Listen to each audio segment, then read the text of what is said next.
ഇപ്പോൾ 38 മരണം സ്ഥിരീകരിച്ചിരിക്കുന്നു. അതിൽ 8 കുട്ടികളുണ്ട്, 16 സ്ത്രീകളുണ്ട്, ബാക്കി പുരുഷന്മാരാണ്. അങ്ങനെ 38 പേരുടെ മരണമാണ് സ്ഥിരീകരിച്ചിരിക്കുന്നത്. 46 പേർക്കാണ് പരിക്കേറ്റിരിക്കുന്നത്. അതിൽ 11 പേരുടെ നില ഇപ്പോഴും ഗുരുതരമായി തുടരുകയാണ്. ഇപ്പോൾ എല്ലാവരും ഈ മരിച്ച 38 പേരുടെയും മൃതദേഹം കരൂരിലെ ജില്ലാ ആശുപത്രി മോർച്ചറിലാണ് സൂക്ഷിക്കുന്നത്. ആരെയും കാണാൻ അനുവദിച്ചില്ല. അതുകൊണ്ടാണ് ആരാണ് മരിച്ചത് എന്ന കാര്യത്തിൽ ഒരു വ്യക്തതയില്ല. തീർച്ചയായിട്ടും ഇത്തരം ആരെല്ലാം കാണാതായിട്ടുണ്ട്, ആരെല്ലാമാണ് അത്തരം ഒരു വിവരം ശേഖരണത്തിന് ശേഷം മാത്രമേ ഈ മൃതദേഹങ്ങൾ ആരുടെയൊക്കെയാണ് എന്ന കാര്യത്തിൽ ഒരു വ്യക്തത വരുത്താൻ കഴിയൂ എന്നാണ് ആശുപത്രി അധികൃതർ നൽകുന്ന വിവരം. എന്തായാലും വലിയൊരു സംവിധാനം ഈ ദുരന്തത്തിൻ്റെ പശ്ചാത്തലത്തിൽ ഒരുപാട് ഡോക്ടർമാരുടെ സംഘം തിരുച്ചിയിൽ നിന്നും അതുപോലെ തന്നെ കരൂരിൽ നിന്നും ദിണ്ടിക്കലിൽ നിന്നും എല്ലാം തന്നെ ഈ ആശുപത്രിയിലേക്ക് എത്തിയിട്ടുണ്ട്. പരിക്കേറ്റവർക്കെല്ലാം തന്നെ വിദഗ്ധ ചികിത്സ ഉറപ്പാക്കാനുള്ള സംവിധാനം അവിടെ ചെയ്തിട്ടുണ്ട്. ഒപ്പം തന്നെ മുഖ്യമന്ത്രി MK സ്റ്റാലിൻ നാളെ രാവിലെ എത്തും.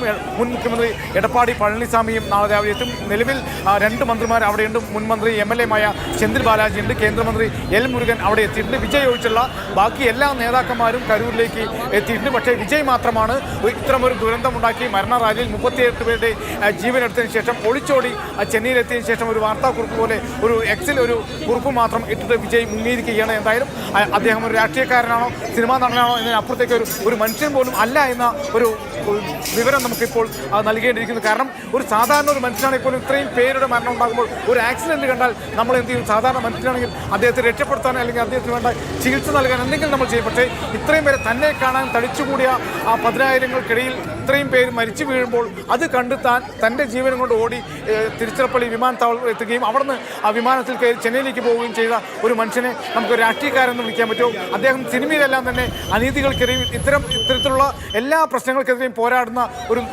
ജനനായകനായിട്ടായിരുന്നു വിജയ് സിനിമയിൽ രംഗപ്രവേശനം ചെയ്ത്. അങ്ങനെയാണ് ജനങ്ങളെല്ലാം തന്നെ വിജയ് ആരാധനയോട് കണ്ടത്.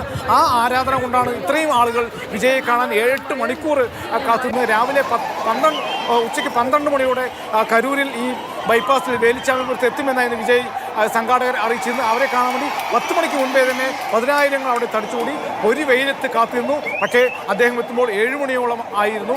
7 മണിക്ക് ശേഷം 8 മണി കഴിയുമ്പോൾ തന്നെ നമുക്ക് ഈ ദുരന്ത വാർത്ത ആദ്യം ഒരു മരണമുണ്ടായി എന്നുള്ള ആ വാർത്ത തന്നെ പിന്നീടാണ് മരണസംഖ്യ ഉയർന്നുകൊണ്ടേയിരിക്കുന്നത്. അപ്പോൾ അത്തരത്തിലൊരു ദുരന്തം ഉണ്ടായിരിക്കുമ്പോൾ ആ പരിപാടി സംഘടിപ്പിച്ച ആ പരിപാടിയുടെ നായകൻ രാഷ്ട്രീയ നേതാവ് ഇതിൽ നിന്നെല്ലാം തന്നെ രക്ഷപ്പെട്ട് ഒളിച്ചോടി പോയി എന്നുള്ളതാണ് ഏറ്റവും വലിയ ദുരന്തം. ഈ മരണത്തോടൊപ്പം തന്നെ മറ്റൊരു ദുരന്തം കൂടെ ഈ തമിഴ്നാട്ടിൽ ഈ ദിവസം ഉണ്ടായിരിക്കുമെന്ന് നമുക്ക് പറയേണ്ടിയിരിക്കുന്നു. കാരണം ഒരുപാട് രാഷ്ട്രീയ നേതാക്കൾ അല്ലെങ്കിൽ സിനിമാ താരങ്ങൾ രാഷ്ട്രീയത്തിലേക്ക് വന്ന ആൾക്കാരുണ്ട്. ഇപ്പോൾ കരുണാനിധിയായാലും ജയലളിതയായാലും അവരെല്ലാം തന്നെ സിനിമയിലൂടെ രാഷ്ട്രീയത്തിൽ വന്ന് ഭരിച്ചവരാണ്, തമിഴ്നാട് ഭരിച്ചവരാണ് പലതവണ. പക്ഷേ അവരെല്ലാം തന്നെ രാഷ്ട്രീയക്കാർ മാത്രമല്ല അല്ലെങ്കിൽ സിനിമാ താരങ്ങൾ മാത്രമല്ല, അവർ ഒരു മനുഷ്യരായിരുന്നു എന്നുള്ളത് തമിഴകം കണ്ടതാണ്. പക്ഷേ അത്തരമൊരു മനുഷ്യനായിരിക്കും വിജയും എന്ന് കരുതിയാണ് ജനങ്ങൾ വിജയെ കാണാൻ ഇങ്ങനെ ഓടിയെത്തി. പക്ഷേ അദ്ദേഹം ഒരു മനുഷ്യൻ പോലും അല്ല എന്ന രീതിയിൽ അദ്ദേഹം ഇത്രയും പേരെ കൊഴിഞ്ഞു വീണപ്പോൾ ഒന്ന് തിരിഞ്ഞു നോക്കുക പോലും ചെയ്യാതെ കുറച്ച് വെള്ളക്കുപ്പികൾ ജനങ്ങൾക്ക് എറിഞ്ഞു കൊടുത്തതിന് ശേഷം അദ്ദേഹം ചെന്നൈയിലേക്ക് ഒളിച്ചോടിയിട്ട് ഒരു വാർത്താക്കുറിപ്പ് ഇറക്കിയിരിക്കുകയാണ്.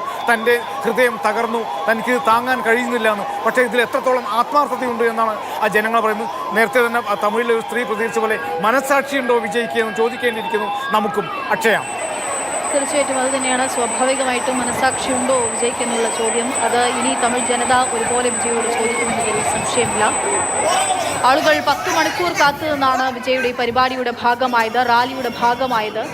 ഇത്രയും ആളുകൾ അവിടെ കാത്തിരിക്കുകയായിരുന്നു വിജയെ ഒരു നോക്ക് കാണാൻ വേണ്ടി. അതിനിടയിലാണ് ഈ ദുരന്തമുണ്ടായത്. ആ ദുരന്തത്തിലേക്ക് കടക്കുന്നു എന്നുള്ള കാര്യം ആദ്യമേ മനസ്സിലായത് അത് വിജയ്ക്ക് തന്നെയാണ്. അപ്പോൾ തന്നെ അദ്ദേഹം വെള്ളം നൽകാനൊക്കെ വിജയ് പറയുന്നുണ്ട്. പക്ഷേ പിന്നീട് ഇത്രയും വലിയ ദുരന്തം ഉണ്ടായതിനു ശേഷം വിജയ് അദ്ദേഹത്തിൻ്റെ ജീവിതം, അദ്ദേഹത്തിൻ്റെ ശരീരം അത് സുരക്ഷിതമാക്കുകയാണ് ചെയ്തത്. അദ്ദേഹം അവിടെ നിന്ന് ചെന്നൈയിലേക്ക് അപ്പോൾ തന്നെ പുറപ്പെട്ടു.